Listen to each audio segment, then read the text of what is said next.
Yayasan Puspita dan Rumah Sakit Pondok Indah Group yang didukung oleh Mineral, Ebert, Kafe Rumah Sakit Pondok Indah, dan Labore untuk memberikan edukasi kepada masyarakat mengenai diabetes secara umum, olahraga, dan pola gizi seimbang bagi penyandang diabetes agar terhindar dari komplikasinya.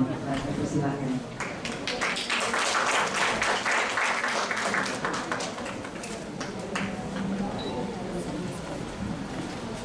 Assalamualaikum warahmatullahi wabarakatuh. Selamat pagi, salam sejahtera kita semua. Marilah kita berdoa untuk kalian masing-masing dan mohon izin saya akan memimpin secara Islam. Direktur RS Pondok Indah Group dan pengurus Yayasan Puspita untuk menyampaikan kata sambutannya. Kami silakan.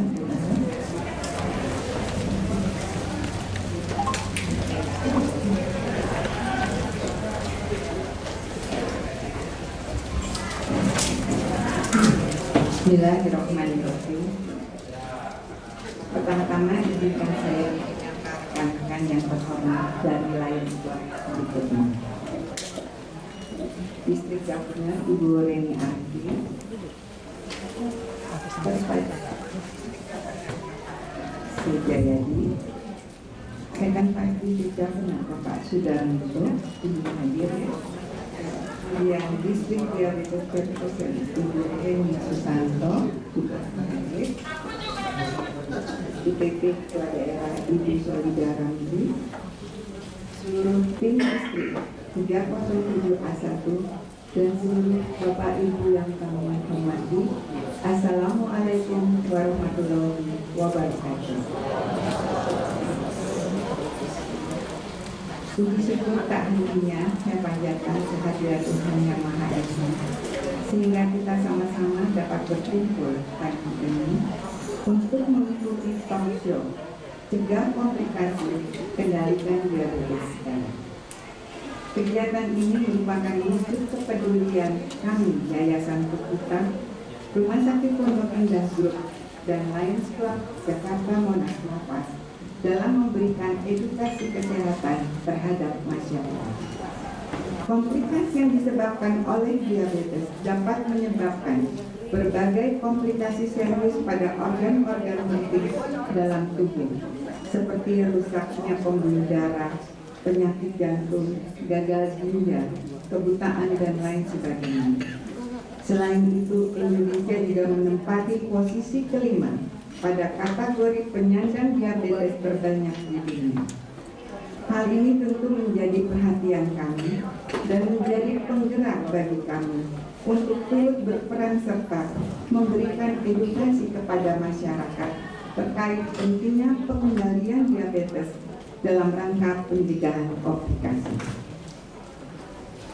Pada pagi hari ini, senang sekali kita semua dapat berkumpul dan mendengarkan pemaparan dari para narasumber dokter yang berpraktek di Rumah Sakit Pondok Indah Group.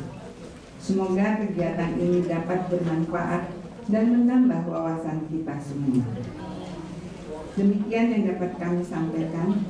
Saya mewakili Yayasan Puspita dan Rumah Sakit Pondok Indah Group mengucapkan terima kasih telah meluangkan waktu berharga Anda untuk bergabung bersama kami. Kami mohon maaf sebelumnya apabila dalam penyelenggaraan terdapat kekurangan. Terima kasih. Sebelum saya tutup, saya mau pakai pantun dulu. Jarang hilang di tengah jeram, kain berbaya di dalam peti. Selamat datang di tempat kami. Semoga bahagia melekati hati.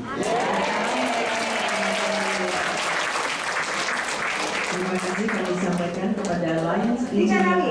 1, 2, 3. Momas, Momas, Momas. Lions Club Jakarta Monas sudah berdiri sampai saat ini, umurnya nggak tahu nih, pemirsa. Saya merupakan presiden yang keempat.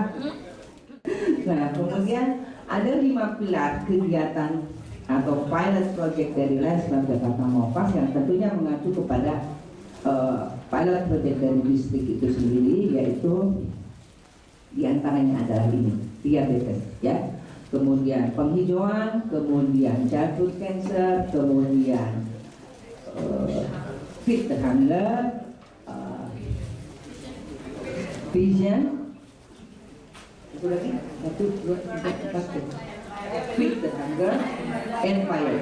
Nah, itu merupakan 5 pilot project dari Lions Club Jakarta Movas yang mengacu kepada kegiatan pilot projectnya distrik.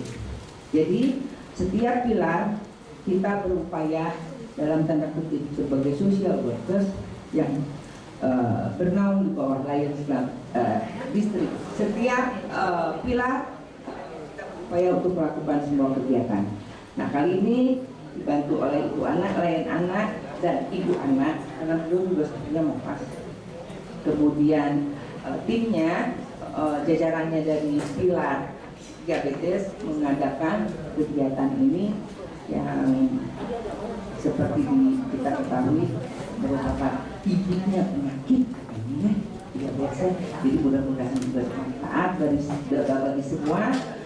Saya atas nama Presiden bersama jajarannya terima kasih banyak yang sudah meluangkan waktu. Mohon maaf apabila ada hal yang tidak berkenan. Sekian dari saya. Assalamualaikum warahmatullahi wabarakatuh.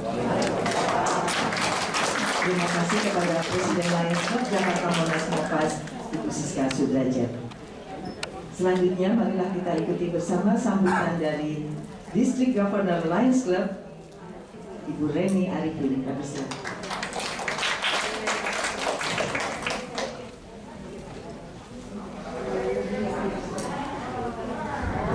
Assalamualaikum warahmatullahi wabarakatuh.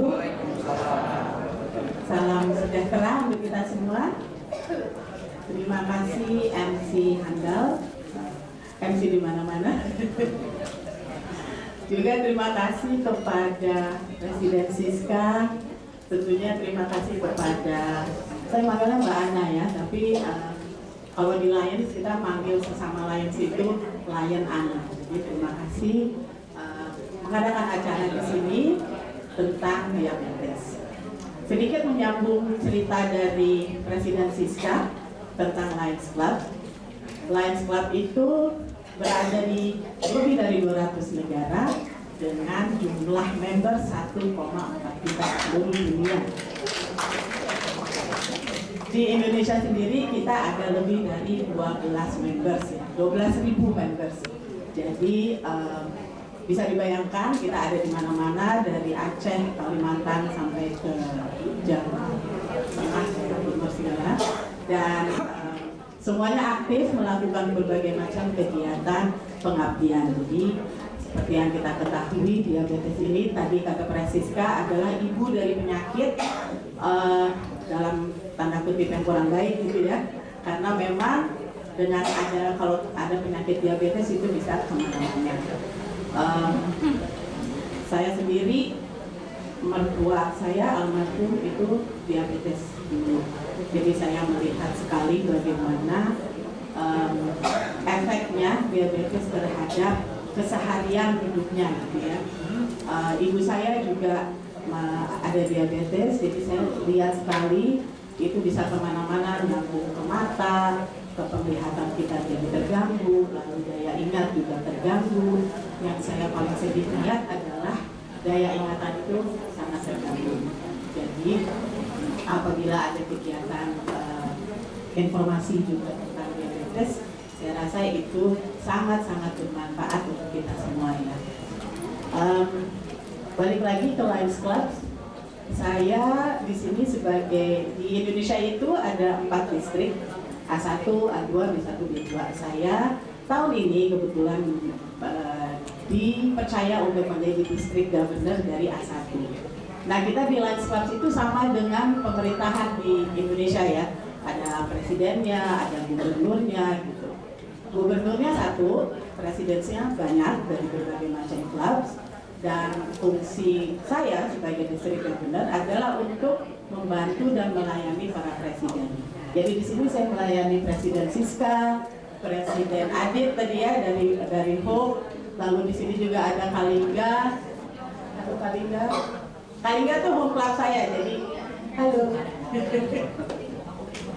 Jadi sekilas cerita tentang Lions Club.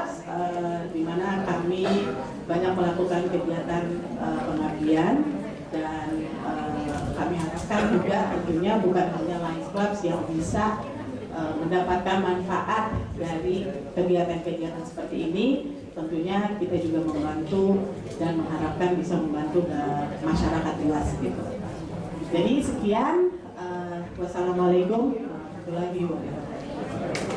Akan dipandu oleh moderator kita, Dr. Mulyadi Limanjaya, Dokter Umum Rumah Sakit Pondok Indah di Tarujaya. Kami silakan Dr. Mulyadi untuk berkenan, nanti bisa mengundang narasumbernya. Ya, persilakan. Pertama-tama terima kasih Ibu Nana atas kesempatan yang telah diberikan kepada saya. Selamat pagi semuanya, Bapak dan Ibu. Masih kurang keras ya. Sekali lagi boleh. Selamat pagi Bapak Ibu. Sebagai wujud kepedulian dari kita semua, maka kita mengadakan talk show ini, yaitu cegah komplikasi dan kendalikan diabetes. Izinkan saya untuk mengundang narasumber kita pada pagi hari ini. Yang pertama, saya undang Dr. Leni Puspitasari, spesialis penyakit dalam, konsultan endokrin yang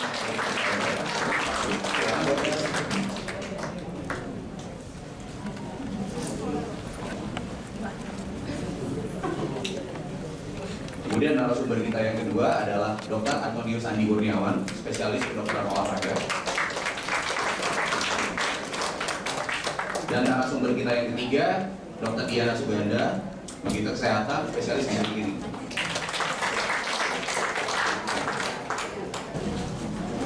Gini dok, jadi kan tadi kita dari opening speech-nya Bu Ana sudah mendengar nih mengenai salah satu fakta yang sebenarnya mungkin kurang menyenangkan untuk kita semua ya dok. Ketika di Indonesia yang dulunya cuma nomor 7 di seluruh dunia dalam urutan jumlah penyandang diabetes, ternyata sekarang naik ya, rankingnya naik dok, ranking 5. Ini sebenarnya gimana sih dok? Padahal sebenarnya kita juga sudah berusaha ya dok untuk mencegah terjadinya diabetes dan komplikasi. Silakan dokter. Baik, terima kasih Bapak Ibu sekalian. Saya ucapkan selamat pagi. Senang sekali kita bisa berjumpa ya pagi hari ini. Mungkin belum banyak acara yang offline karena selama ini kita pandemi. Jadi acara ini memang dalam rangka Hari Diabetes Sedunia sebetulnya tanggal 14 November. Jadi memang diabetes ini salah satu induk dari penyakit seperti yang kita tahu. Karena kalau sudah punya diabetes, berarti kita sudah punya risiko atau sudah tahu bahwa sudah ada beberapa gangguan atau beberapa masalah yang terjadi di metabolisme kita, seperti itu. Nah, terkait dengan jumlah, memang kalau dulu-dulu kita itu sebetulnya ada di peringkat ke-6 dari di dunia. Nah, diperkirakan itu sebenarnya kita tuh akan turun di peringkat ke-7. Tapi ternyata kenyataannya di tahun 2021 kita justru naik di peringkat ke-5.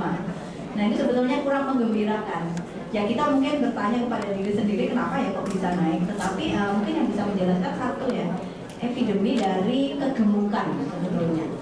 Jawabannya adalah itu. Nah, dengan perbaikan dari pola ekonomi, kemudian dari perubahan pola makan, itu ternyata juga merubah pola hidup kita, sehingga angka berat badan itu mulai naik. Dan kegemukan ini terjadi bukan cuma dari dewasa, tapi ternyata dari bayi, dari anak-anak itu sudah kegemukan. Nah, adanya kegemukan dari kecil ini itu mempercepat terjadinya diabetes. Sehingga ya kalau saya sekarang menemui, kalau dulu kita bilang diabetes tipe 2 itu biasanya umurnya udah tua, di atas 40 tahun. Tapi kalau saat ini yang umur belasan sudah diabetes sudah cukup banyak. Kalau kita tanya gemuk apa enggak, ternyata dia memang dari kecil itu gemuk. Sehingga memang itu juga hal yang perlu kita cermati bersama sebagai orang tua ya. Mungkin juga sebagai nenek mungkin ya. Nah, itu kalau anak-anak atau cucunya udah dari kecil gemuk, ternyata diabetes itu akan terjadi jauh lebih cepat. Jadi bisa belasan itu ternyata sudah cukup banyak yang diabetes. Nah, itu mungkin yang menjelaskan. Nah, di negara kita memang negara berkembang, jadi itu angka peningkatan berat badan itu cukup signifikan. Jadi itu salah satu hal yang bisa menjelaskan kenapa kok angka diabetes kita bukannya turun, tapi justru naik. Baik, terima kasih. Baik, dok, dari pemaparan sebelumnya kan kita dari dokter yang paparkan tadi bahwa angka diabetes ini sendiri sudah mulai mengalami shifting nih dok, dari yang mungkin dari umur yang cenderung lebih lanjut, kok malah sekarang lebih muda. Nah, tapi kan kita mengetahui diabetes itu sendiri dari deteksi ya dok. Berarti deteksi dini tentunya sangat diperlukan ya dok. Bisa bantu dijelaskan nggak dok mengenai deteksi dini diabetes itu sendiri bagaimana caranya? Baik, terima kasih. Jadi kalau mengenai diabetes, memang kriteria diabetes itu kita dapatkan dari laboratorium. Jadi kita nggak bisa misalnya lihat orang sudah gemuk, kemudian mungkin banyak kencing itu pasti diabetes. Nah, belum tentu. Nah, kita tetap perlu dibantu dengan pemeriksaan laboratorium. Ada 3 kriteria laboratorium yang bisa kita gunakan untuk kriteria diagnosis dari diabetes. Nomor 1 adalah gula darah puasa. Jadi kalau kita bilang sebetulnya orang normal tidak diabetes, gula darah puasa itu di bawah 100 mg per desiliter. Jadi antara 70 sampai 100 itu normal. Kemudian kita bilang diabetes kalau puasanya sudah di atas 126, itu sebenarnya sudah diabetes. Jadi antara 100 sampai 125 itu borderline atau pre-diabetes kita bilang. Nah, kemudian pemeriksaan kedua yang bisa kita lakukan adalah 2 jam setelah makan. Kriterianya adalah di atas 200 mg per desiliter. Kemudian yang berikutnya adalah HbA1c. HbA1c adalah rata-rata gula darah 3 bulan. Kita bilang diabetes kalau sudah di atas 6,5%. Nah, kita bilang normal itu sebetulnya di bawah 5,7. Jadi mungkin itu satu. Kalau misalnya kita ketemu pasien yang dengan faktor risiko ya, nomor 1 mungkin kapan kita harus cek. Nomor 1 adalah ada faktor risiko. Apa itu faktor risiko diabetes? 1, kegemukan.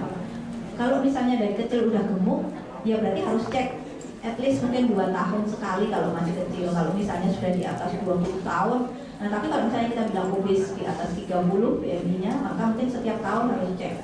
Seperti itu, gula darah puasa, 2 jam setelah makan, HbA1c itu harus dicek setiap tahun. Nah, dari situ kita bisa tentukan apakah itu diabetes atau tidak. Nah, kalau misalnya kita ketemu pre-diabetes, nah itu kita sudah warning sebetulnya. Pada saat itu ya sudah harus ada konsultasi ya, mungkin terkait aktivitas ya ke dokter, olahraga itu bagaimana, mungkin apa makanan yang harus kita berikan ya gitu ya, bagaimana menghitung kalorinya untuk beliau-beliau sebelum terjadi diabetes. Jadi kalau saya sebenarnya dari kami dari Perkumpulan Endokrin itu nomor 1 kalau bisa kita deteksi dari pre-diabetes, karena kalau udah ketemu pre-diabetes itu kita masih bisa shift ke normal gitu. Sehingga kita sebetulnya salah satu hal tuh kalau bisa ketemunya pre-diabetes itu jangan diabaikan walaupun ini bukan diabetes. Terima kasih. Jadi 3 hal lagi ya untuk deteksi. Iya dok. Untuk deteksi kan kita sudah berusaha nih gimana caranya sedini mungkin gitu ya. Jadi as early as possible gitu ya dok. Kemudian kan sekarang kayaknya banyak jargon nih dok di masyarakat. Salah satunya untuk pencegahan diabetes. Kalau nggak salah jargon itu cerdik. Itu gimana dok cerdik itu? Yang kayak jadi boleh singkatan dulu. itu cek kesehatan berkala dok, kemudian mengenyahkan rokok, rajin olahraga, diet sehat dan seimbang, istirahat dan kelola stres. Jadi mungkin sangat berguna ya dokter untuk pencegahan terjadinya diabetes ya dok. Ya betul. Baik, memang sangat cerdik. Memang itu yang harus kita kerjakan untuk mencegah terjadinya diabetes dan mengelola diabetes itu cerdik itu juga perlu dikerjakan. Terima kasih dok. Ya, jadi kita kan sudah berusaha mencegah dok, cuman kondisi tetap kadang ya mungkin ada faktor-faktor yang di luar itu semua ya dok. Gimana pada pasien yang sebenarnya sudah terdiagnosis dok?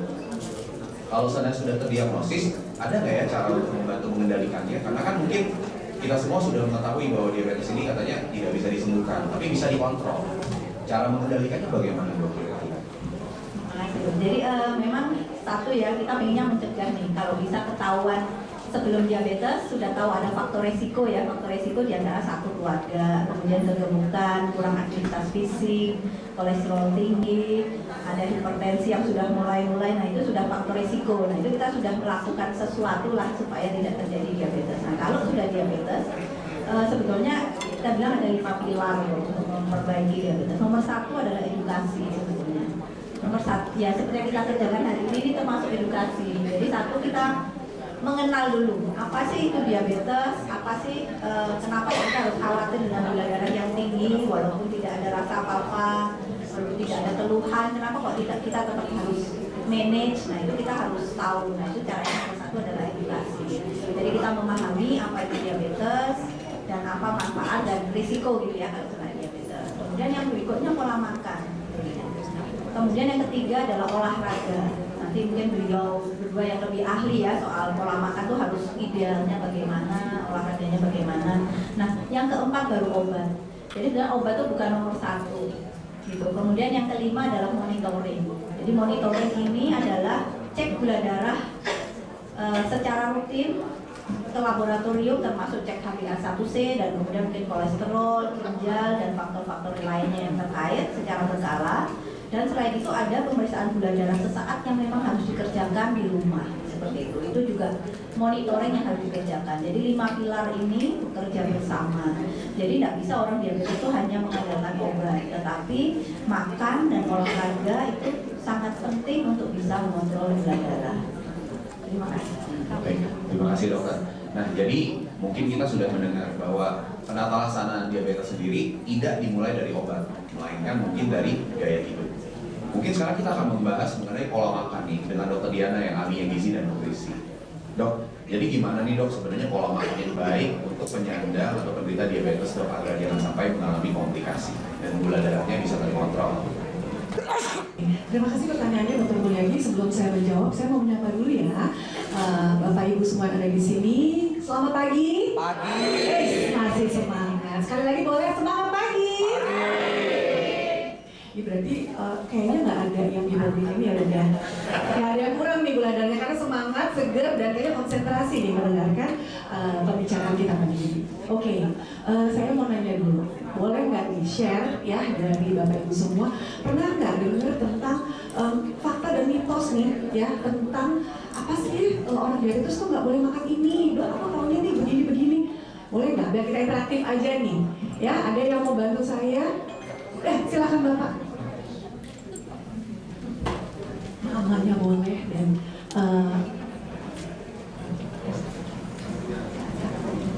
ya, assalamualaikum warahmatullahi wabarakatuh. Waalaikumsalam. Terima kasih. Saya mau share mitos yang saya dengar, orang diabetes itu nggak boleh makan gula. Nggak boleh makan gula, oke. Ya, jadi saya mitos yang lain mungkin Pak? Kalau ngopi itu saya selalu kopinya pahit. Oke. Oleh karena itu saya suka mengatakan bahwa hidup ini sudah manis, kopi harus pahit. Asik. Sudah bisa ya Pak ya? Minum kopinya sambil berkata itu udah manis gitu ya. Oke. Yang kedua, diabetes itu suka ngantuk. Oke. Khususnya setelah makan. Ya memang ini kadang-kadang saya juga alami. Kadang-kadang setelah makan rasa ngantuk. Nanti biasanya saya alihkan kalau nggak ke kopi, ya saya jalan dari kantor lewat ke area sekitar untuk menghilangkan ngantuk. Siap. Ada lagi mungkin Terakhir, mitos-mitosnya ada mitos-mitos yang lain, diabetes itu juga bisa mengakibatkan DE. Ya. Ya, jadi ini sangat saya hindarkan. Ya. Nanti mungkin saya mau konsultasi bagaimana cara menghindarkan DE. Terima kasih. Ada yang belum tahu deh? Geleng-geleng, Pak belum tahu deh itu apa Pak? Kasih DE, Pak. Oh iya, pesan dari sponsor untuk mengatasi diabetes minum air mineral. Assalamualaikum warahmatullahi wabarakatuh. Terima kasih Pak atas pemaparan mitosnya. Oke. Mungkin Dokter Diana silakan. Iya. Jadi benar mitos, orang diabetes nggak boleh makan gula, gitu ya? Ya, sampai akhirnya saking takutnya makan gula, dia minum obat atau bahkan ada pasien-pasien sudah insulin, dia takut makan, akhirnya hipo. Ya akhirnya kok tiba-tiba berdebar, tiba-tiba misalnya sampai keringat dingin, bahkan sampai pingsan. Karena saking takutnya makan, gitu. Ya, padahal orang diabetes atau diabetes sebagai diabetes ya, itu tetap harus makan. Namun kita punya, kalau tadi kan dokter ini punya pilar ya kan, dia punya 5, saya punya 4. Lebih dikit ya dong ya, pilarnya saya lebih dikit, kurang 1. Nah, pilar untuk mengatur pola makan pada pasien dia ada 4, kita bilang sebagai 4J sebenarnya. Ya mungkin kalau Bapak Ibu yang pernah ketemu saya pasti udah saya ceramahin nih panjang lebar nih 4J itu. Ya, J yang pertama adalah, ada yang tahu? Itu betul, tapi bukan yang pertama. Jadi poinnya 50. J yang pertama adalah jenis. Jenis itu yang penting, ya terutama jenis karbohidrat. Karena kan pasien-pasien yang diabetes itu kan mengalami kegagalan, ya gangguan dalam metabolisme terutama karbohidrat. Nah jadi maksudnya apa? Oke, kita masih boleh kok Bapak Ibu makan karbo, boleh, jangan takut sama karbo. Cuman jenisnya kita pilih. Ya, paling baik kita memang menghindari jenis karbohidrat yang olahan. Apa tuh yang olahan-olahan? Roti, mie, pizza. Tapi yang olahan ya, misalnya roti, mie, pasta, tepung-tepungan. Ya biasanya kita kurangi.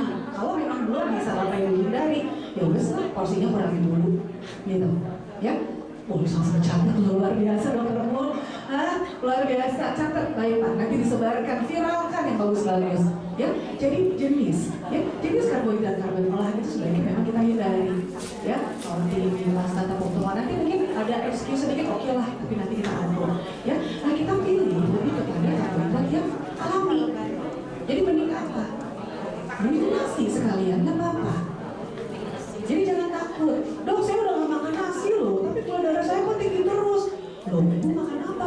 Ya saya ganti lah pakai mie, pakai roti ya. Salah, malah tinggi. Gitu. Jadi maksudnya ya pemahaman-pemahaman ini yang sepertinya harus kita tahu dan harus kita sebarkan ke teman-teman. Ya apalagi kita punya keluarga, anak, bapak ibu, kakek nenek yang memang diabetes. Dan jadi boleh kok makan karbo, tapi kita pilih nih. Nasi boleh, karbo alami lain apa? Kentang, ubi, ya, ubi-ubian silakan. Singkong boleh. Ya, jadi jenisnya nih kita pilih. Itu J yang pertama. Ya, terus J yang kedua. Tadi yang Bapak bilang betul adalah jumlah. Jadi jangan mentang-mentang ya udah kata dokter dia boleh makan nasi. Ya kan nasi merah katanya bagus. Tapi dengan centong. Akhirnya ya nggak bisa juga terlalu banyaknya. Prinsipnya semua ada porsinya. Ya, nasi silakan, nanti kita bikin gramasinya, boleh sekian gram, karena kebutuhan masing-masing orang pasti beda. Ya, Bapak, Ibu, soal apa, aktivitas fisiknya beda, kemudian kegiatan sehari-hari dengan aturan darah pun juga berbeda. Jadi, boleh kok makan nasi, silakan. Ya, cuma kita pilih jumlahnya. Ya, selain jumlah, itu apa lagi? Yang ketiga, tahu kan? Kalau tadi kan jumlah berarti porsinya ya. Ya, misalnya kita makan buah, buah bagus nih, ya kan? Tapi kan daripada itu tidak tinggi. Ya, tapi karena memang seratnya tinggi pada buah-buahan, jadi kita masih boleh. Tapi tetap buah-buahan pun ada porsinya. Jadi misalnya kita makan apel, ya sekali makan apel ya udah wes satu kepalan tangan saya. Apel, pir, jeruk, nanas masih oke. Pisang satu, yang standar ukuran pisang apa? Pisang merah yang biasanya ya merah ya. Pisang abon, pisang barangan boleh. Kalau pisang susu yang kecil-kecil bisa boleh dong ya, boleh. Tapi jangan pisang goreng, gitu. Ya. Terus kemudian kalau misalnya kita makan paya, melon, semangka, boleh itu seberapa jumlahnya? Satu slice itu loh, satu slice atau kemudian tukang buah. Ya, dia boleh satu gini. Kalau buah naga satu porsinya tahu. Jadi semua ada porsinya, ada jumlahnya. Ya. Terus yang ketiga, ada yang tahu nggak? Jarak waktu. Yes, jadi sebenarnya adalah jadwal makan. Ya berhubungan juga dengan jaraknya betul. Ya, biasanya pada pasien-pasien diabetes saya kasih tetap kita makan karena 3 kali makan utama. Biasanya ya, makan pagi, makan siang, makan malam. Dan di antaranya itu ada selingan. Saya lebih suka ngomongin selingan dibanding snack. Karena kalau snack langsung pikiran langsung buru-buru cemilan-cemilan yang snack-snack yang mungkin kurang sehat kan dibilang sebagai jam selingan. Nah, di jam selingan pun kita pilih makanan yang memang biasanya tinggi di serat, misalnya buah-buahan tadi atau protein. Ya, Bapak bisa ambil apa? Misalnya protein itu bisa susu boleh, ya. Kalau memang ada kolesterol tinggi kita pilih susu yang ada lemak silakan. Atau yang nggak bisa minum susu sapi bisa kita switch ke tadi misalnya susu soya, ya susu almond, ya jadi kalau bisa lebih manis, ya kan? Terus kemudian bisa apa lagi snacknya? Bisa kacang-kacangan, silakan. Ya, jadi jadwal makan sangat penting. Kenapa? Ya tadi pengaturan gula darah pada pasien-pasien diabetes ini kan belum teratur nih.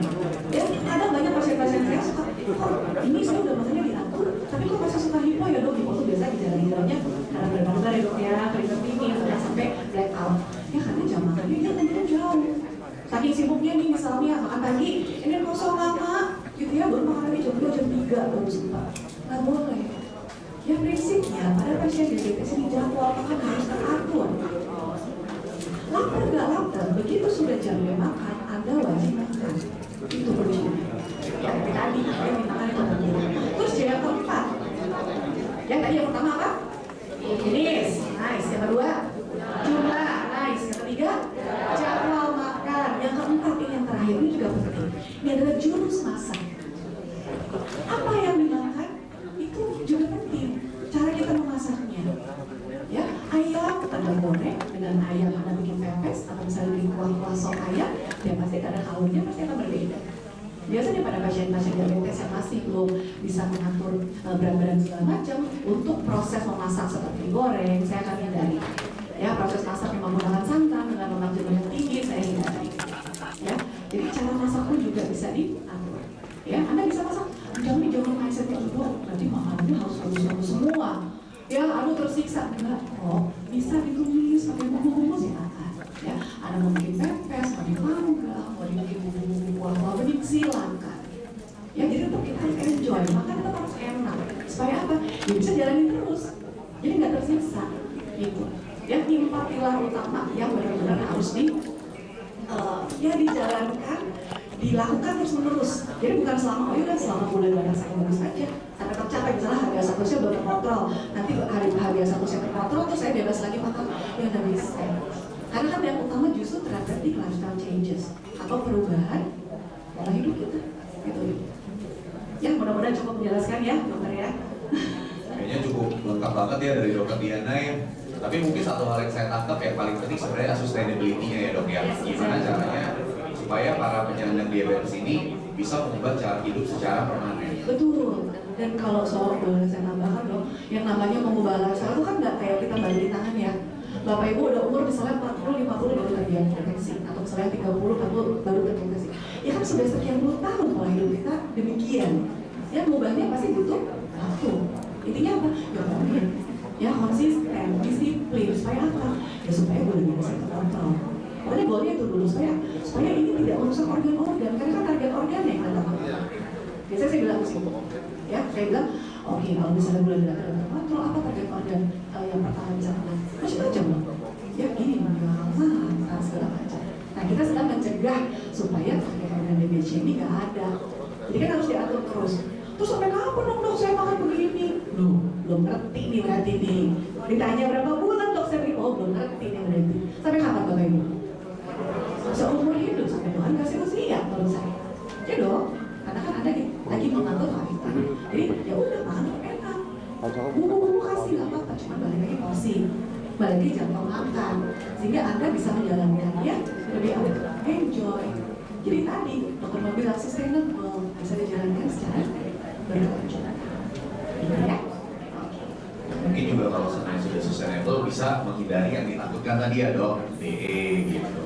Nah, kemudian salah satu yang selanjutnya sering ada mitos juga nih, kayaknya mungkin mengenai aktivitas fisik. Karena kan mungkin, aduh takut nih kok saya lagi aktivitas tiba-tiba kok nanti gula darah saya mendadak drop, atau aduh kok tidak terkontrol gitu. Nah, mungkin kita nanya ke ahlinya nih, dokter Andi. Bagaimana dok kalau untuk orang DM ini kan tadi salah satu pilar dari dokter ini juga aktivitas ya dok, aktivitas fisik. Gimana sih dok kira-kira yang paling baik untuk penyakit diabetes? Oke, thank you pertanyaannya. Tapi sebelumnya saya juga ingin menyapa. Selamat pagi Bapak Ibu semuanya. Siapa yang semalam sedih Korea kalah? Siapa yang dukung Brazil? Brazil. Siapa yang dukung Portugal nanti malam? Oke, ya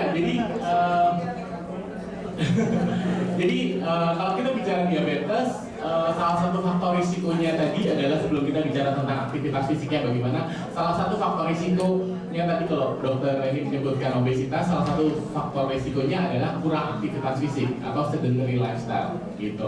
Nah, sedentary lifestyle itu seperti apa sih? Sedentary lifestyle itu paling gampang adalah kalau nonton drama Korea berepisode-episode nggak selesai-selesai gitu. Atau sedentary lifestyle gitu, apalagi di depannya ada snack-snack dan segala macam ya. Nah itu sedentary lifestyle, artinya kita menghabiskan waktu berjam-jam terlalu banyak duduk, misalnya seperti itu. Terus kemudian ditambah dengan pola makan juga atau sambil snacking. Nah itu sebagai contohnya. Tapi kalau misalnya kita nonton drama Korea berepisode-episode tapi sambil treadmill, sambil sepedaan di depannya ya, which is itu bagus gitu ya. Jadi salah satu faktor risikonya adalah sedentary lifestyle.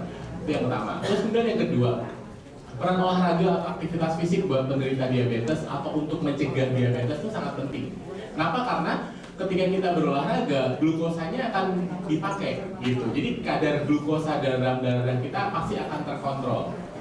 Tadi kalau sama Dr. Diana kan makan enak kayaknya agak dibatas-batasin gitu ya. Tapi kalau kita olahraga gitu ya, artinya balance antara kalori yang masuk dengan kalori yang keluar, artinya juga itu akan lebih bagus gitu. Jadi sebenarnya kita nggak kadang mungkin kita bisa menyesuaikan nih. Kita bagaimana tadi mengatur jumlahnya, mengatur waktunya, mengatur cara makannya. Tapi kalau kita bisa ditambah dengan olahraga lagi, artinya kita bisa balance gitu ya. Hidup ini perlu balance ya, seimbang gitu.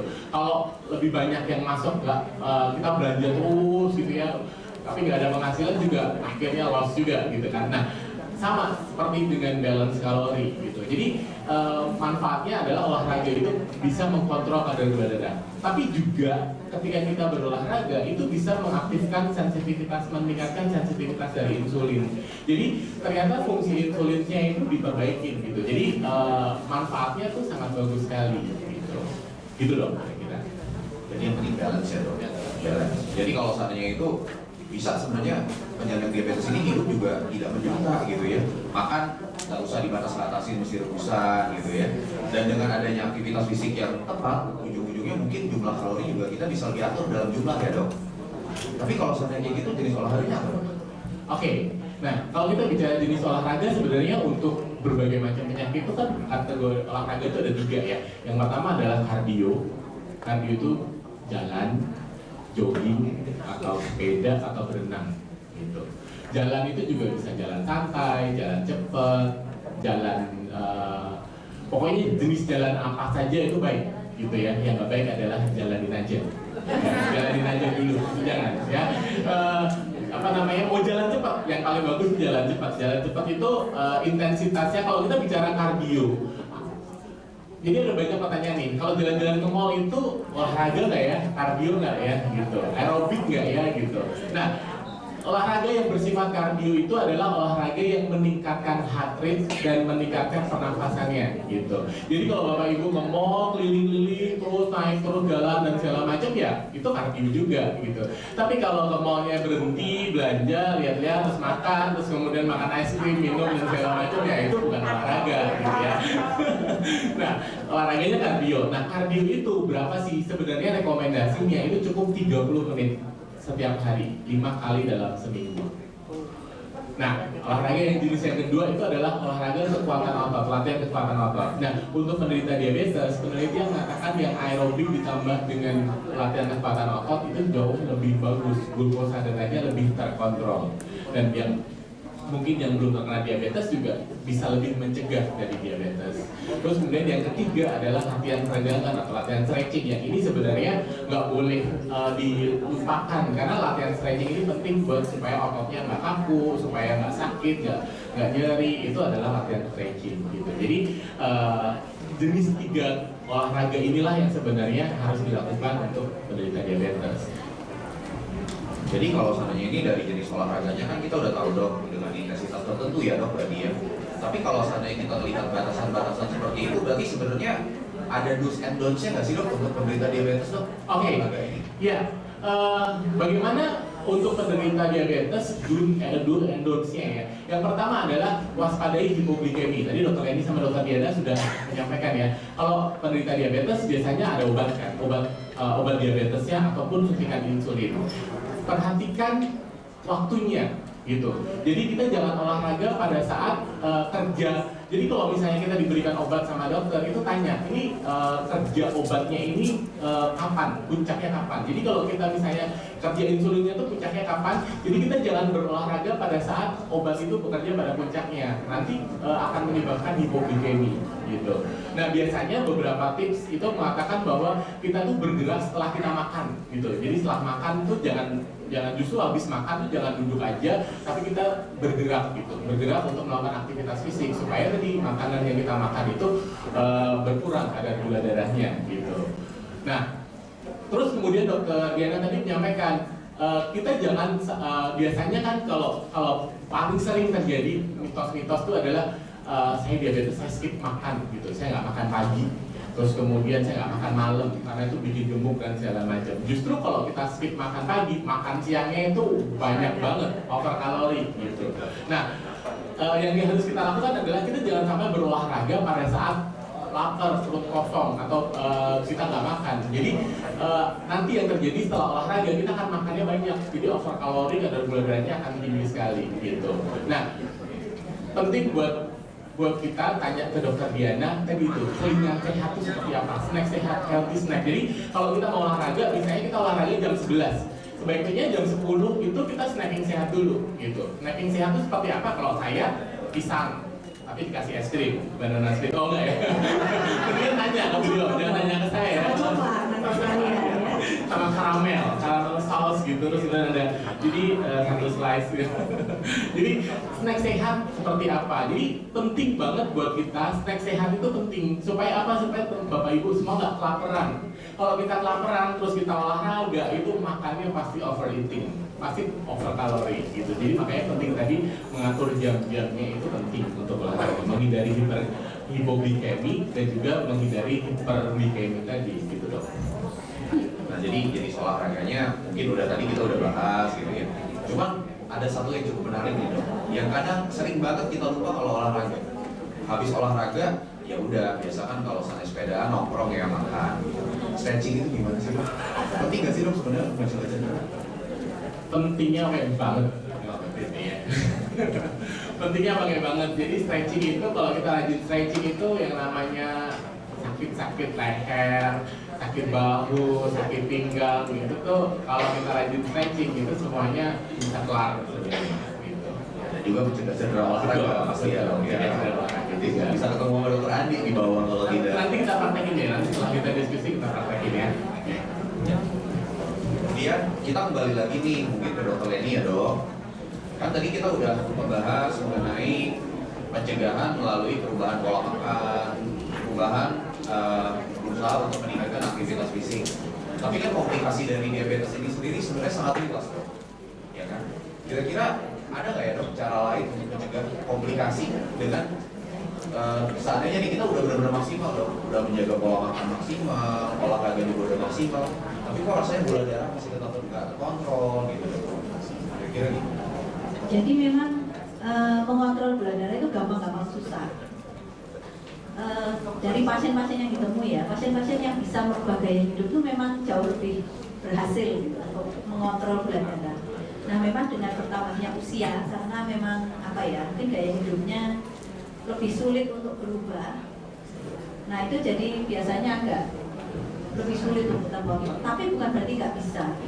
Nah saran saya kalau misalnya rasanya sudah melakukan segala cara kok tidak berhasil. Nah saran saya satu, dicatat, catat pola makan, catat pola aktivitas, catat minum obatnya, semuanya dicatat yang detail. Jadi punya raport kalau saya bilang. Jadi raportnya itulah yang akan dilihat, gitu, yang akan kita diskusi bersama-sama. Dari situ tuh nanti kelihatan sebetulnya mixnya dari mana.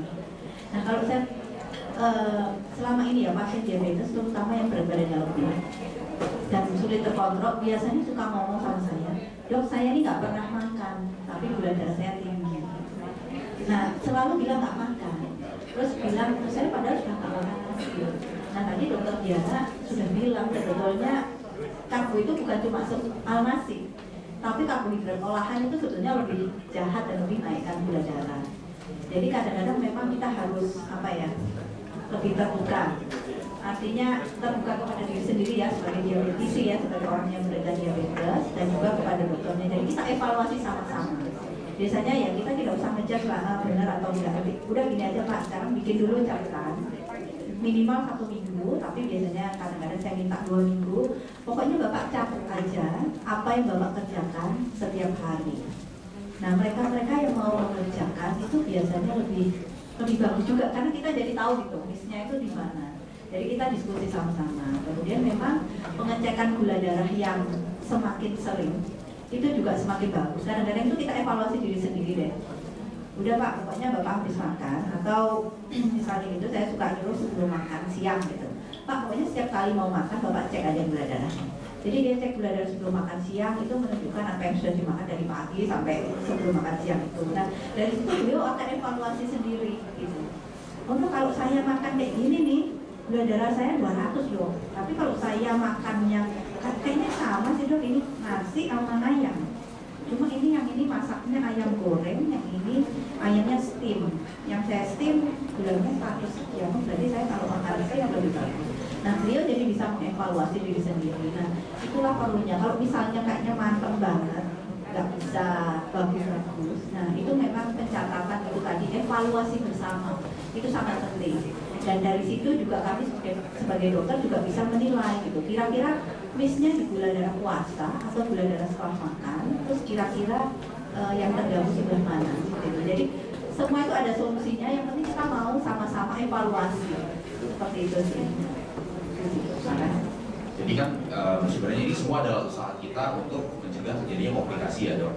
Mungkin kayak komplikasinya sendiri, diabetes sendiri kadang banyak yang tidak kelihatan sampai ujung-ujungnya sudah dalam kondisi parah gitu ya. Dan tadi mungkin saya dengar pemaparan dari Ibu Istri Gubernur ya kalau masalah mengenai mertuanya ya tadi ya, yang ujung-ujungnya sampai udah sampai nggak kenal orang, demensia mungkin ya Alzheimer kayak gitu ya. Ini kelihatan jelas sekali bahwa diabetes ini sendiri sebenarnya berdampak bukan cuma pada diabetesnya, tapi juga ke keluarga sekitar dong, gitu ya. Sebenarnya komplikasi yang paling kita takutin itu gimana sih dok? Dan kok bisa terjadi ya dok ya? Terima kasih dok. Jadi kalau kita bilang diabetes itu accelerated aging, jadi penuaan yang dipercepat. Kalau kita bicara diabetes, semua penyakit yang harusnya diderita lebih tua, itu dia muncul lebih awal. Semuanya, nyeri sendi, kemudian mungkin demensia, kemudian Alzheimer, itu kemudian DE tadi, itu semuanya terjadi jauh lebih cepat. Kemudian kita tahu kalau pasien diabetes sebetulnya ada penurunan angka harapan hidup sampai sekitar 12 tahun. Jadi memang dia accelerated aging banget. Jadi kita rasanya mungkin umurnya 50, tapi karena gulanya nggak terkontrol itu sudah seperti orang umur 60 lebih. Kayaknya pembahasan kita pagi ini lumayan berat ya dok, udah mulai dari mengenai diabetes sendiri, kemudian pengelolaan makan, pengelolaan aktivitas. Sebenarnya ada satu hal nih yang sekarang mungkin patut kita syukuri karena kedepannya nanti di tahun 2023 sendiri, sementara Kementerian Kesehatan Republik Indonesia itu sendiri sudah berencana untuk melakukan screening lebih baik terhadap diabetes ini sendiri, termasuk dengan pemeriksaan HbA1c dan juga konsumsi gula dan garam lemak gitu ya, mulai tahun 2023. Ini sebenarnya cukup sejalan dengan salah satu yang program dari Rumah Sakit Pondok Indah Group, kemudian dari Yayasan Puspita dengan Ibu Ana Subagja gitu ya, dan juga tentunya dari Lions Club Jakarta Monas Fast Hope gitu ya. Ini patut kita apresiasi dong.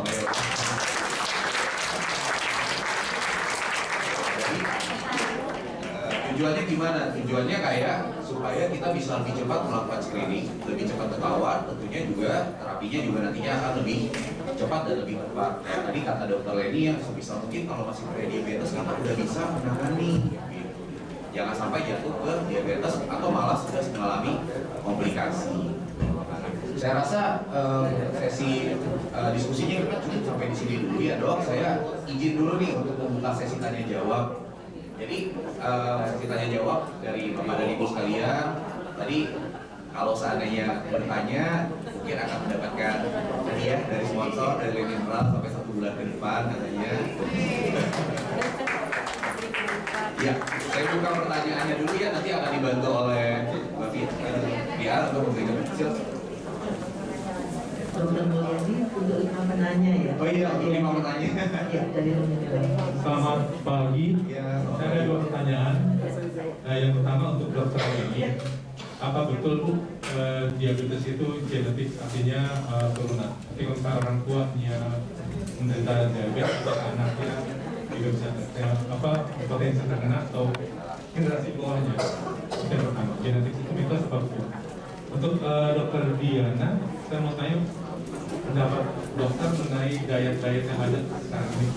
Saya pernah menjalankan salah satu diet karbo yang lumayan keras ya dokter. Dan itu memang kuat. Oke, di dalam puasa 12 jam, 4 jam, sampai 1 jam ya dokter. Cuma saya nggak terus karena saya cuma 3 bulan menjalankan itu. Menurut dari segi kesehatan itu gimana diet yang ada diet karbo terutama? Terima kasih. Terima kasih ya Pak. Dengan Bapak siapa tadi? Saya Ade dari Rewa Bintang. Oke Pak Ade. kita langsung jawab aja kali ya. Terima kasih Bapak. Jadi soal kalau ada orang tua yang diabetes atau keluarga diabetes itu meningkatkan risiko diabetes memang. Jadi kalau kita bilang diabetes itu faktor risiko sebetulnya. Jadi faktor risikonya keluarga memang termasuk genetik, kemudian pola makan yang terbuka, kemudian kurang olahraga tadi, kemudian ada kolesterol tinggi itu juga termasuk faktor risiko. Jadi kalau misalnya punya faktor risiko keluarga dengan menjalankan gaya hidup yang sehat, maka itu sebetulnya bisa mencegah supaya tidak terjadi diabetes. Ya, jadi jangan berkecil hati kalau kita punya saudara atau misalnya orang tua kita diabetes. Asalkan kita bisa menjalankan gaya hidup dengan baik, gitu, artinya gaya hidup yang sehat, maka belum tentu juga kita akan kena. Jadi memang satu faktor ya. Cukup jelas ya Pak ya. Nah, dengan Dokter Diana mungkin Dok. Oke, Pak Ade, berarti kalau saya boleh confirm lagi, dia karbo atau IF intermittent fasting yang saya lakukan? Atau satu bareng IF plus kalian yang makan karbohidrat? Sama sekali nggak karbo. Dua, masuk? Tidak. Karbohidrat nggak sama sekali. Masih bisa kok ini apa namanya masih bisa konsentrasi kalau ngobrol sama orang. Biasanya kalau orang-orang yang biasanya yang model ya, dia ketosis dengan ketogenic diet dengan fasting atau puasa. Kalau nggak ada karbo sama sekali, biasanya loh. Ya, karena utamanya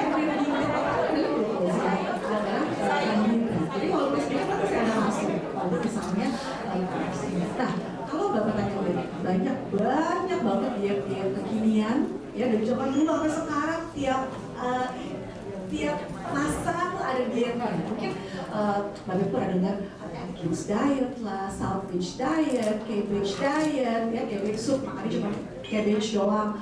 Sampai yang sekarang dia apa lagi dia keto, ya ketoacidosis, IF, OCD, ya apa lagi? Ya IF itu karena fasting tadi. Soalnya lagi yang dengar mayo, ya apa lagi? Dia paleo, banyak banget, ya. Dan yang bisa saya sampaikan, kenapa tuh dia satu muncul turun, muncul lagi turun, ya kan? Nanti ini udah turun, ya kan? Si OCD turun, ada turun, masuk lagi keluar mayo turun, nanti ada lagi paleo turun, kenapa? Karena nggak bisa dijalani secara terus. Kan intinya kita mau apa sih tadi? Diet itu kan bukan nggak makan, diet itu apa artinya? Pengaturan pola makan yang harus kita lakukan apa? Seumur hidup. Jadi biasanya orang yang diet hanya boleh dilakukan 14 hari. Lah, macam mana? Ya, turun sebentar, anak nggak makan garam, ya nggak makan natrium sama sekali, nggak ada konsumsi garam, tapi cuma 14 hari udah turun. Yang jelas yang turun adalah cairan. Water mau saya lagi, tapi setelah makan lagi biasa ada naik lagi. Itu kan diet atau pola hidup yang tidak bisa dilakukan terus-menerus. Nah, pada prinsipnya, apalagi untuk yang semuanya bisnisnya, yaitu adalah dia punya gizi seimbang atau balance diet. Minusnya apa? Balance semua ada. Makronutriennya ada, mikronutriennya lengkap. Ya makronya apa? Harus protein, lemak masuk. Cuma nanti dipilih nih jenisnya. Ya, mikronutriennya apa? Vitamin, mineral semua masuk. Cuma nanti dipilih nih jenisnya. For every disease pasti beda-beda.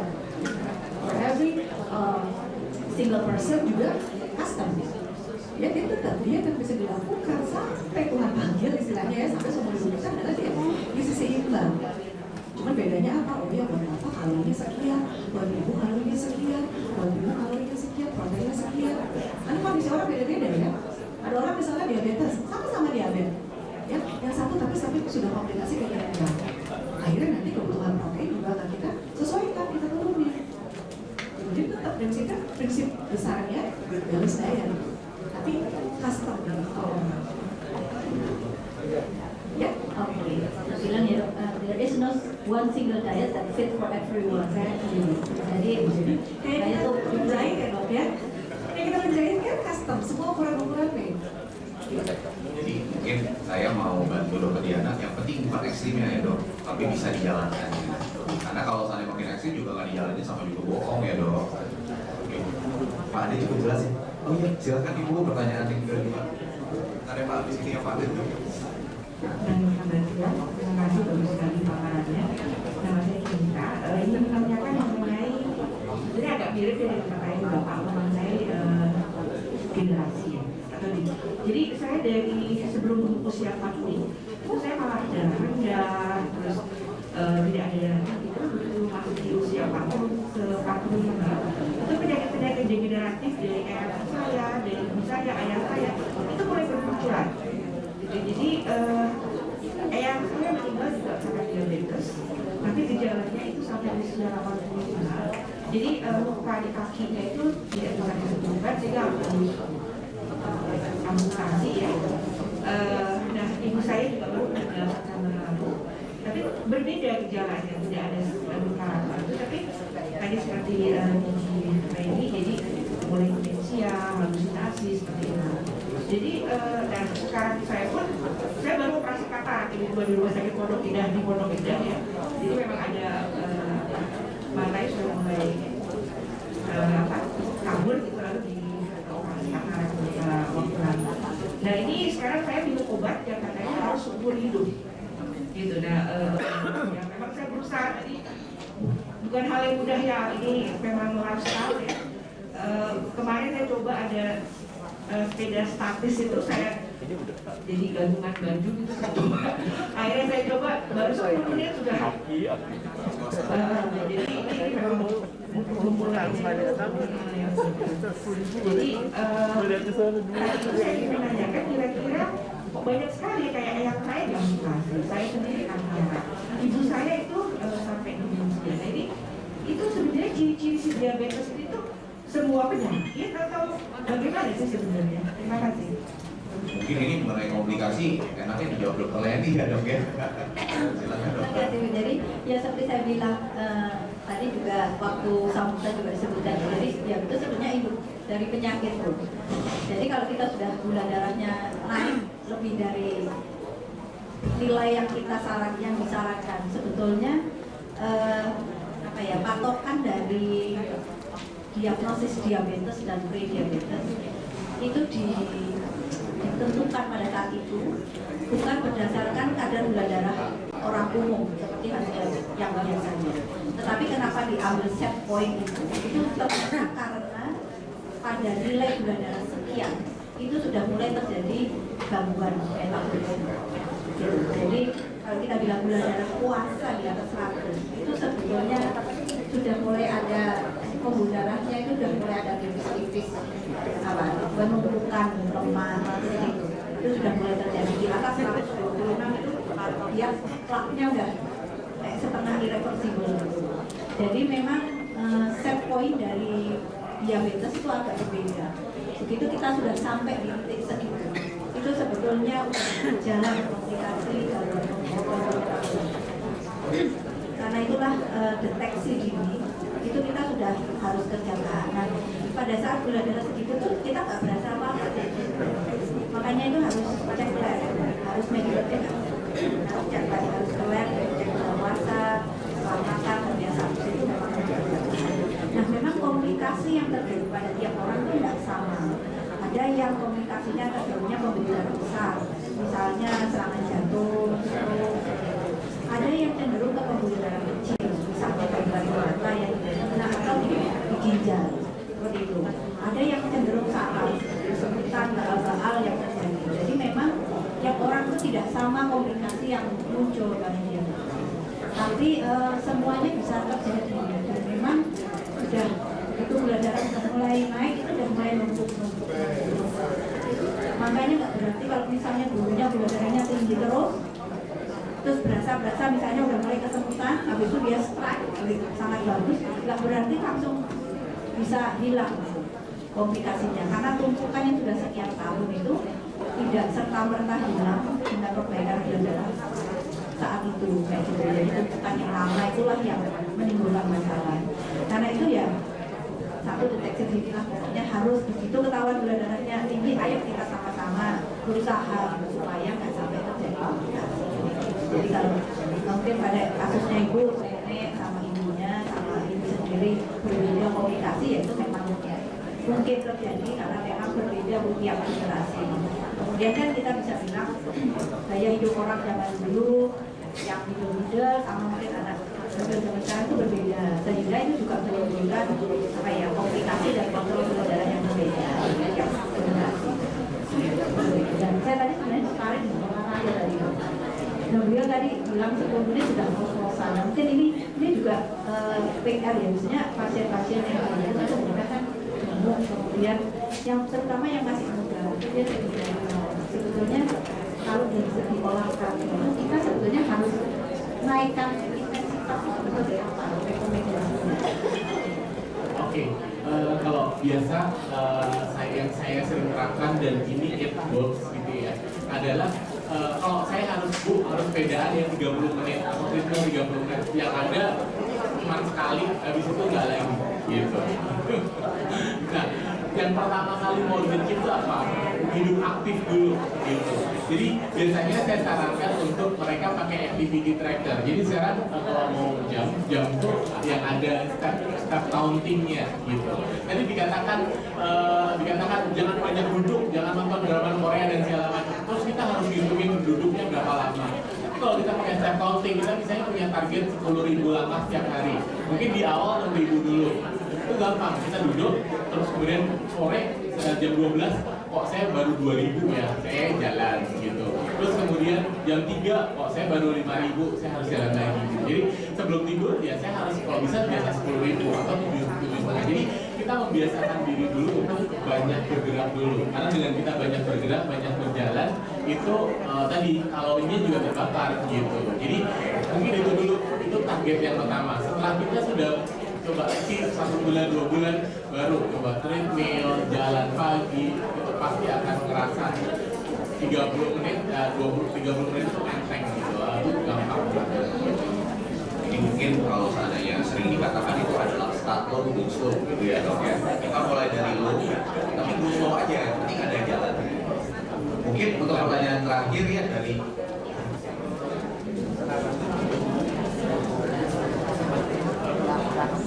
Halo. silakan Pak. Aku Indra. Silakan Pak Indra. Jadi aku sebenarnya punya pertanyaan nih, tapi sebelumnya aku mau cerita. Jadi umurku sekarang 39 tahun. Beberapa bulan kemarin tiba-tiba aku mengalami sebuah penyakit yang menurut aku bingung juga apa ini penyakitnya, karena aku mengalami penurunan badan yang drastis. Terus udah gitu setelah dilihat itu dan background dari keluarga aku ada diabetes juga yang lumayan kencang lah kasarnya. Nah aku bingung karena kenapa tiba-tiba badan aku turun drastis, karena aku tahu itu one of the symptoms ya. Kalau diabetes juga mengalami penurunan yang badan drastis. Tapi pada saat aku mengalami itu pun aku mengalami kayak ada sakit di pencernaan lah kasarnya, lambung dan sekitaran kasarnya gitu. Akhirnya aku ke dokter menanyakan. Akhirnya si dokter itu saya tahu aku dikasih lah obatnya kan. Pas dikasih obat kita semua. Ternyata nggak works sih gitu. Ternyata siapnya aslinya hilang, tapi penyakit yang di dalam pencernaan ini nggak hilang kasarnya gitu kan.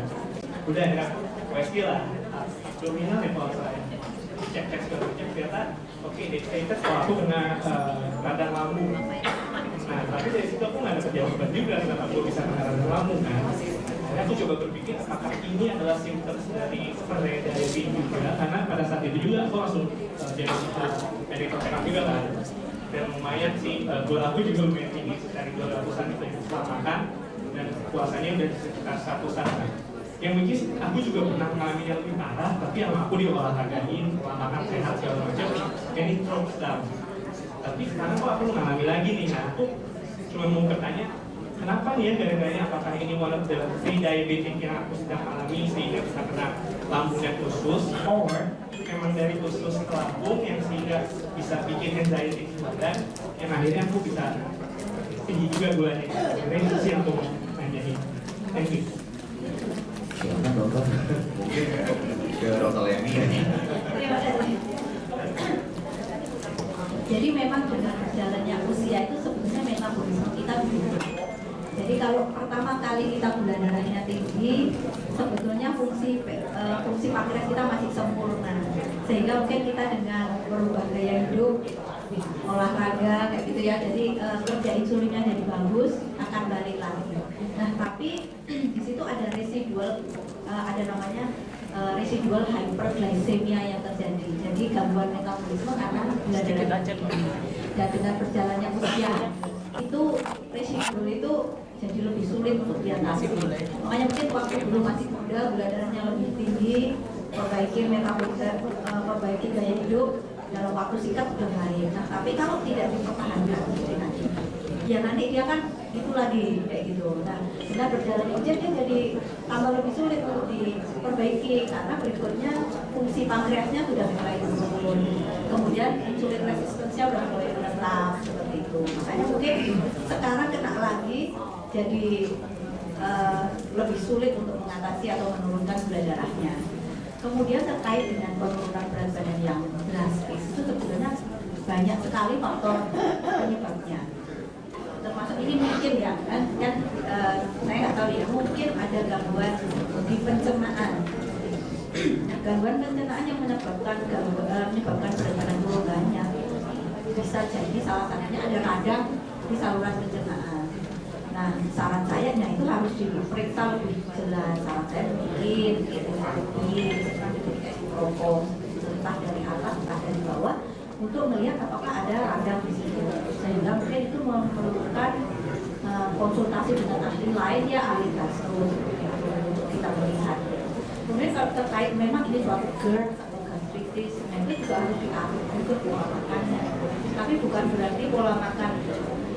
Kadang ada beberapa yang salah nih, dok saya punya gastritis, jadi saya nggak bisa diabetes. Saya tuh ada beberapa yang punya pemikiran seperti itu karena beranggapan mungkin diabetes itu berarti larangannya ini itu dan kemudian nggak boleh makan malam lah, nggak boleh makan pagi seperti itu. Nah, padahal sebetulnya tidak bertentangan ya dok, harusnya diet antara diabetes dengan diet gastritis seperti itu misalnya. Jadi untuk Bapak kasusnya penurunan berat badan yang cukup banyak itu harus di manage lebih lebih lanjut lah ya. Tidak bisa sekedar kadang-kadang gejala-gejala yang agak samar itu justru lebih sulit nyari penyakitnya dibandingkan dengan yang jelas. Jadi ini saya rasa bukan sesuatu yang simpel sehingga kita mungkin nanti perlu pemeriksaan tambahan utama. Oke. Ya, boleh saya tadi satu dok yang tadi dia diabetes sama dia gastritis dok. Itu juga sering jadi PR. Kalau gitu ya mengenai masalah diet. Iya. Jadi sebenarnya diabetes sama gastritis sudah lagi pasien-pasien DNM dengan gastritis ya udah sekali ya diaturnya bareng.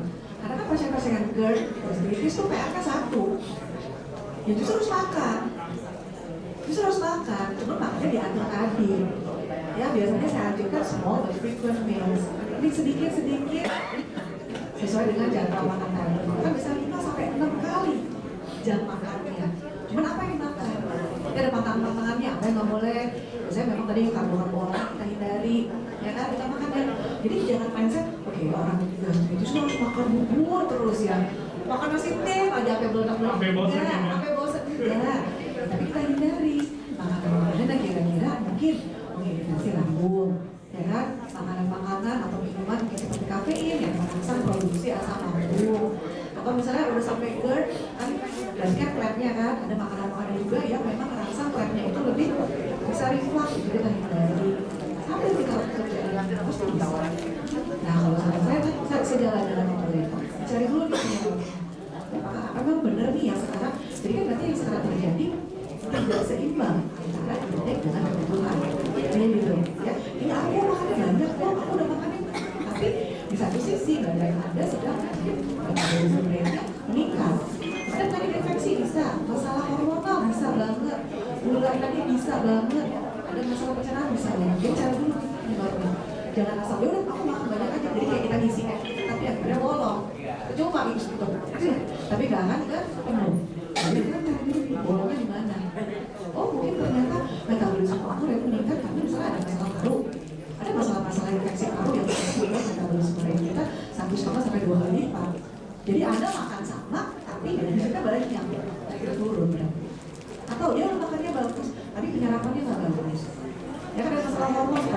dan segala macamnya. Mungkin kata saya seperti itu. Apa masalah gula darah? Jadi cari nih si faktor X-nya ini. Jangan menyerah mas, masih lancar perjalanan, nggak apa-apa. Amin. Iya, silakan. Ya, jadi kemarin aku belajar Western Domain. Tapi kan tadi bilang, kalau kamu sama dia, mungkin ada masalah. Kan?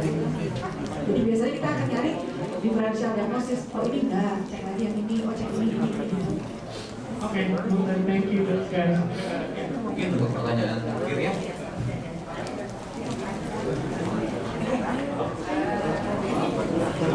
Ya, selamat siang. Saya Lucia Sutanto, diundang oleh Lions Club Jakarta MOFA. Saya dari Lions Club Jakarta Monas Heritage. Usia saya 76, hampir ke 77 tahun. 4 tahun yang lalu, bulan Desember juga, saya menjalani operasi pengangkatan rahim. Setelah selesai dengan sukses, dokter itu menyarankan bahkan memberikan alat untuk tes gula darah. Saya juga kaget karena sejak kecil hingga dewasa saya merasa baik-baik saja. Dan setelah itu tiap hari saya periksa dan juga saya catat dengan rapi, dan setiap kontrol saya bawa kepada dokter. Tetapi kayaknya tuh di atas 100 terus, jadi saya sedih sekali. Awal Oktober kemarin tahun ini saya diberi obat, dan setelah itu turun drastis, selalu hanya sekitar 70, 80 dan seterusnya. Tetapi pertanyaan saya, apakah saya berarti harus tergantung kepada obat? Karena pernah saya coba 3 hari tidak minum obat, kembali lagi ke atas 100. Demikian pertanyaan saya. Terima kasih uraian semua dokter. Terima kasih atas undangannya. Terima kasih Ibu pertanyaannya. Dokter Leni mungkin silakan dokter. Baik, terima kasih Ibu. Nah, beliau adalah contoh yang tua dan sehat ya. Ini jempol dan sehat ya. Jadi kalau kita bilang diabetes, mungkin kalau misalnya sudah ketahuan diabetes, memang sampai saat ini kita belum bilang sembuh. Kita bilangnya adalah terkontrol dengan baik. Nah, ada beberapa kriteria terkontrol. Misalnya gula darah puasa antara 80 sampai 130. Nah, sebetulnya kalau semakin tinggi usia itu biasanya kita memang tidak menetapkan istilahnya angka gula darah itu terlalu rendah itu, karena semakin tinggi usia dan semakin banyak komplikasi itu resiko drop lebih besar. Tetapi mungkin di kasusnya itu sebetulnya itu gula darahnya nggak tinggi-tinggi banget, dan kemudian mungkin yang diberikan obat gulanya pun tidak sampai yang bikin drop sekali ya. Dan memang pada beberapa kondisi dan semakin bertambahnya usia itu kadang-kadang memang nggak bisa recover, sehingga mungkin perlu satu backup dan mungkin satu jenis obat diabetes yang bisa menstabilkan, tapi juga bisa begitu. Dan memang kalau dalam kondisi seperti itu mungkin nggak bisa di stop gitu. Tapi kita hanya bisa atur dosisnya, dosis paling kecil yang bisa paling nyaman. Jadi tujuannya kita mungkin mengontrol di sini ya, oke, supaya jangan sampai pelolosan gula darahnya tinggi. Ya, baik. Mungkin sekarang untuk sesi terakhir kita akan melakukan stretching ringan nih. Mungkin kan selama ini Bapak dan Ibu banyakan kerja gitu ya, banyakan duduk. Mungkin Dokter Adi mau sedikit mencontohkan gimana caranya supaya kita bisa tetap berolahraga di tengah kesibukan. Silakan Dokter. Saya tiba-tiba duduk. Oke. Saya kan sekarang mau ini ya, mau stretching. Kalau kita terlalu banyak duduk, itu bisa sering menyebabkan lower back pain, gitu kan. Dan juga ada neck pain ataupun shoulder pain juga. Nah, saya mau contohin kita bareng-bareng. Kalau kita lagi nonton TV, kita lagi nonton drama Korea, gitu, jangan sambil duduk aja. Biasanya postur duduk kita itu mempengaruhi, ya. Nah, oke, sekarang boleh duduknya ada di depan di ujung gitu. Terus kemudian kakinya membuat 90 derajat. 90 derajat seperti ini. Oke. Nah, paling sering cedera lower back pain itu karena terlalu banyak duduk. Karena apa? Karena paha belakangnya tuh kaku sama otot glutes-nya, otot bokongnya itu sering tight. Karena kalau kita duduk kan ototnya memendek ya, gitu. Nah, kita mau stretching. Caranya gimana? Caranya salah satu kaki kita lurusin, terus kemudian badan kita tegak, terus kemudian condongkan badan kita ke depan sedikit. Ada yang Oke, kalau mungkin yang bisa pegang ujung kakinya lebih bagus. Nah, ini kita berasa di paha belakang paha belakangnya dan juga otot betisnya. Tahan 10 detik. 6, 7, 8, 9. Yang kasih hadiah. Sekarang nggak dikasih satunya. Luruskan kakinya, lututnya lurus, lututnya di-lock, dikunci, kemudian ujung kakinya pointing ke atas ya. Sekarang untuk pambul. Nah, caranya kita angkat kakinya kita seperti ini.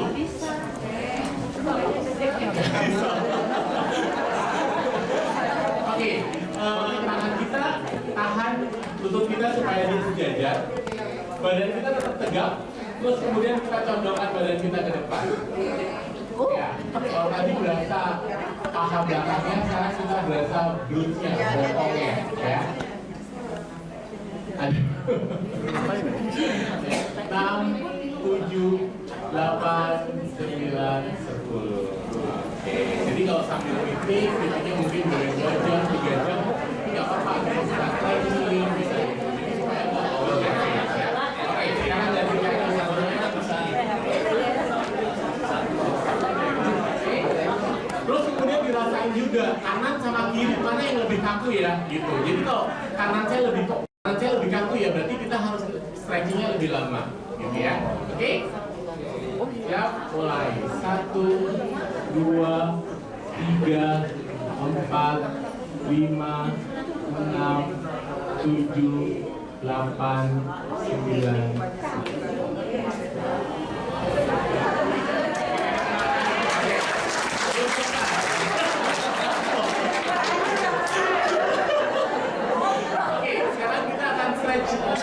Backnya gitu. Jadi kakinya tetap 90 derajat seperti ini. Terus kemudian tangan kita di sini. Terus kemudian kita putar. Ya, kakinya tetap ke depan ya. Jadi kakinya diputar. Berasa di lower backnya ya. 1, 2, 3, 4, 5, 6, 7, 8, 9, 10.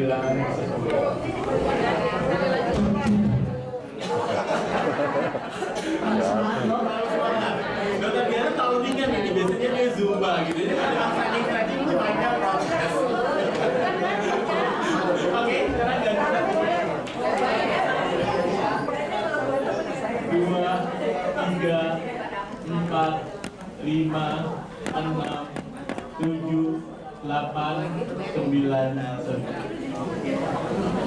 Oke, sekarang untuk otot badan. Biasanya kan kita sering seperti ini ya, angkat tangan ke atas, terus kemudian kita condongin seperti ini, ya.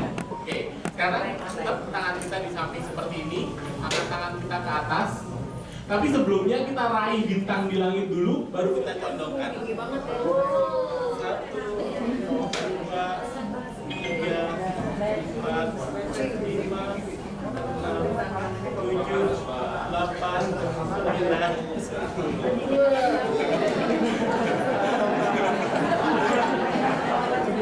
Oke, sekarang kita tarik satunya ya. Tangannya di sebelah kaki, terus kemudian raih bintang di langit dulu, baru kita condongkan.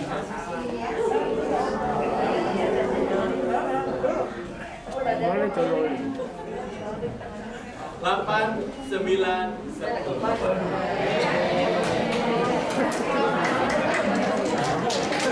Oke, sekarang bagaimana untuk yang sering sakitnya di leher nih? Ya, kalau kita sering di depan komputer, sakit di leher sini, upper back namanya ya, upper back gitu. Oke, kita kan biasanya stretching seperti ini ya. Stretching seperti ini ya. Oke, tapi biar lebih berasa seperti apa. Tangan kita taruh di belakang. Jadi posisinya seperti ini. Ya. Terus kemudian kita stretch ke samping sini, tapi sebelumnya kita lakukan chin tuck terlebih dahulu. Jadi dagunya kita tarik ke leher, terus kemudian baru kita stretch. Chin tuck, terus kemudian kita stretch. Rasakan lehernya. 1, 2, 3, 4, 5, 6. Kiri. Tangannya lawan. Oke. Kita stretch. 1, 2, 3, 4, 5, 6, 7, 8, 9, 10. Oke, satu lagi, paling sering tuh kalau makin bertambahnya usia adalah frozen shoulder, gitu. Tangannya nggak bisa naik, gitu. Terus kemudian kita sering latihan nih, latihannya tuh gini, ya kan, gitu. Tapi latihannya kayak chicken dance gitu. Nah, yang bener gimana sih? Cara yang bener adalah taruh jari kita di bahu, terus kemudian objektifnya adalah kita bikin lingkaran sebesar mungkin dengan siku kita. Jadi kita putar ke belakang pelan-pelan, terus kemudian ke depan lagi. Lakukan 5 kali ke depan, terus kemudian berbalik arah, ya. Dua-duanya ya, siap? 2.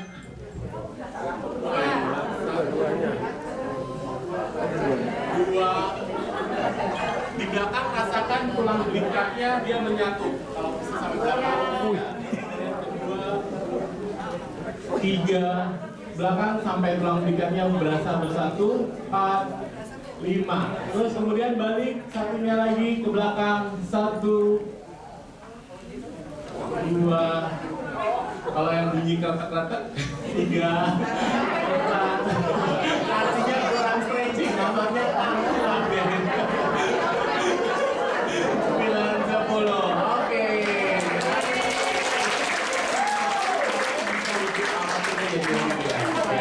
Oke, terima kasih. Terima kasih Dr. Andi untuk ilmu stretchingnya gimana ya supaya kita kalau kerja juga nggak tertegal ya Bapak Ibu.